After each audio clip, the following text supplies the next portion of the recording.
ನಮಸ್ಕಾರ ರೀ ಎಲ್ಲರಿಗೂ ದ್ವಿತಿ ಲಾಗ್ಸ್ ಚಾನಲ್ಗೆ ಸ್ವಾಗತ ರೀ. ಇವತ್ತಿನ ವಿಡಿಯೋದಲ್ಲಿ ಉಳಿದಿರುವ ಅನ್ನದಿಂದ ಮೊಸರನ್ನನ ಹೆಂಗೆ ಮಾಡೋದು ಅಂತೇಳಿ ತೋರ್ಸಾತೇನೆ ರೀ. ವಿಡಿಯೋನ ಪೂರ್ತಿಯಾಗಿ ನೋಡಿರಿ. ಹಂಗೆ ವಿಡಿಯೋ ಇಷ್ಟ ಆದ್ರೆ ಲೈಕ್ ಮಾಡಿರಿ, ಶೇರ್ ಮಾಡಿರಿ, ಕಮೆಂಟ್ ಮಾಡೋದನ್ನು ಮರಿಬೇಡ್ರಿ.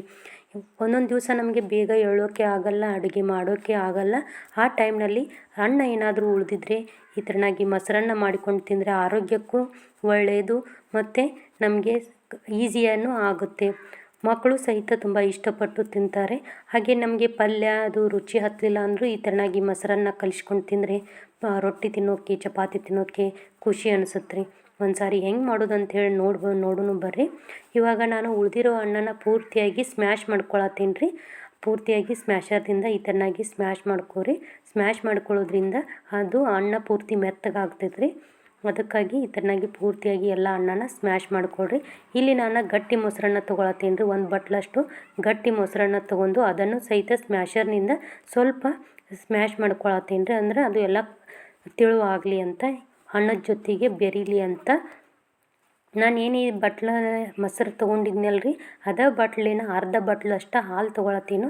ಹಾಲು ಬೇಡ ಅನ್ನೋದಾದರೂ ನೀವು ಒಂದು ಸ್ವಲ್ಪ ನೀರನ್ನು ಸಹಿತ ಹಾಕೋಬೋದು ರೀ. ಜಾಸ್ತಿ ನೀರು ಹಾಕೊಳಕ್ಕೆ ಹೋಗ್ಬೇಡ್ರಿ, ಟೇಸ್ಟ್ ಅನಿಸೋದಿಲ್ಲ. ಸ್ವಲ್ಪ ನೀರನ್ನು ಹಾಕೋಬೇಕು. ನೋಡಿ ಈ ಥರನಾಗಿ ಎಲ್ಲನೂ ಮಿಕ್ಸ್ ಮಾಡ್ಕೋಬೇಕು. ಇವಾಗ ನಾನು ಅರ್ಧ ಬಟ್ಲಷ್ಟು ಹಾಲನ್ನು ಹಾಕೊಳತ್ತೀನಿ ರೀ. ಅವು ಕಾಯಿಸಿ ಕೆನೆ ತೆಗೆದಿರುವ ಹಾಲು ನಡೆಯುತ್ತೆ, ಅದನ್ನೇ ಹಾಕೋತಾ ಇದ್ದೀನಿ. ಇವಾಗ ಎಲ್ಲವನ್ನು ಚೆನ್ನಾಗಿ ಮಿಕ್ಸ್ ಮಾಡ್ಕೋಬೇಕು. ಹಾಲು ಯಾಕಂದರೆ ಮೊಸರು ಅಷ್ಟೇ ಹಾಕೊಳ್ಳೋದ್ರಿಂದ ಪೂರ್ತಿಯಾಗಿ ಗಟ್ಟಿಯಾಗಿ ಬಿಡುತ್ತೆ ರೀ.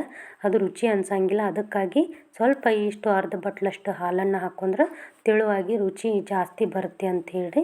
ಇಲ್ಲಿ ನಾನು ಸಣ್ಣದಾಗಿ ಕಟ್ ಮಾಡಿಕೊಂಡಿರುವಂಥ ಒಂದು ಈರುಳ್ಳಿನ ಕಟ್ ಮಾಡಿ ಹಾಕ್ಕೊಳತ್ತೀನಿ ರೀ. ಅದಕ್ಕೆ ಹಾಗೆ ಸಣ್ಣದಾಗಿ ಕಟ್ ಮಾಡಿ ಇಟ್ಕೊಂಡಿರುವಂಥ ಕೊತ್ತಂಬರಿನ ಹಾಕ್ಕೊಳತ್ತೀನಿ ರೀ.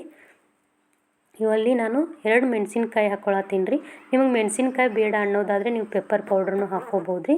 ಇಲ್ಲಿ ನಾನು ಬೆಳ್ಳುಳ್ಳಿ ಹೆಸಳನ್ನು ಸಿಪ್ಪೆ ಪೂರ್ತಿಯಾಗಿ ಸುಲಿದು ಹಾಕ್ಕೊಳತ್ತೀನಿ ರೀ. ಇವಾಗ ರುಚಿಗೆ ತಕ್ಕಷ್ಟು ಉಪ್ಪನ್ನು, ಅಂದರೆ ಜಾಸ್ತಿ ಉಪ್ಪು ಹಾಕ್ಕೊಳಕ್ಕೆ ಹೋಗಬೇಡ್ರಿ.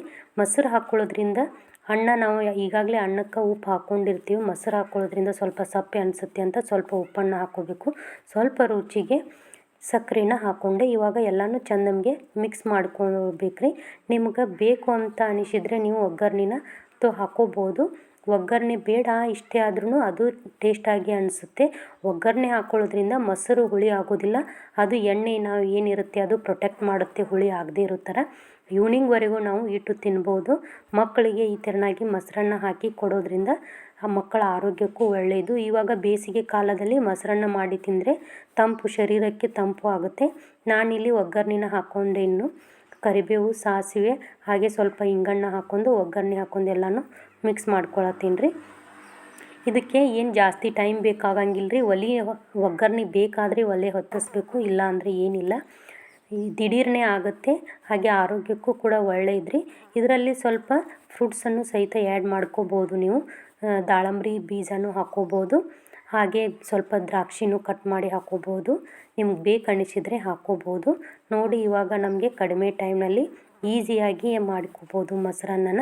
ಈ ಥರ ಒಂದು ಸಾರಿ ಟ್ರೈ ಮಾಡಿ. ಒಂದೇ ತೆರನಾದಂತಹ ಐಟಮ್ ತಿಂದು ಬೇಸರವಾಗಿದ್ದರೆ, ಹಾಗೆ ನಮಗೆ ಪಲ್ಯ ಅನ್ನ ರುಚಿ ಹತ್ತಿಲ್ಲ ಅಂದರೆ ಈ ಥರನಾಗಿ ರೊಟ್ಟಿ ಜೊತೆಗೂ ಸಹಿತ ತುಂಬ ರುಚಿ ಅನ್ನಿಸ್ತೈತಿ. ಒಂದು ಸಾರಿ ಟ್ರೈ ಮಾಡಿ ನೋಡಿರಿ. ಇವತ್ತು ನಾನು ತೋರಿಸಿರುವಂಥ ಮೊಸರನ್ನ ರೆಸಿಪಿ ನಿಮಗೆ ಇಷ್ಟ ಆಗಿದ್ರೆ ಲೈಕ್ ಮಾಡಿರಿ, ಶೇರ್ ಮಾಡಿರಿ, ಕಮೆಂಟ್ ಮಾಡೋದನ್ನು ಮರಿಬೇಡ್ರಿ. ಮತ್ತು ಮುಂದಿನ ವಿಡಿಯೋದಲ್ಲಿ ಮತ್ತೊಂದು ರೆಸಿಪಿಯೊಂದಿಗೆ ಬರ್ತಾನೆ ರೀ. ಅಲ್ಲಿವರೆಗೂ ಎಲ್ಲರಿಗೂ ನಮಸ್ಕಾರ. ಸರ್ವೇ ಜನ ಸುಖಿನೋ ಭವಂತು. ಅನ್ನದಾತು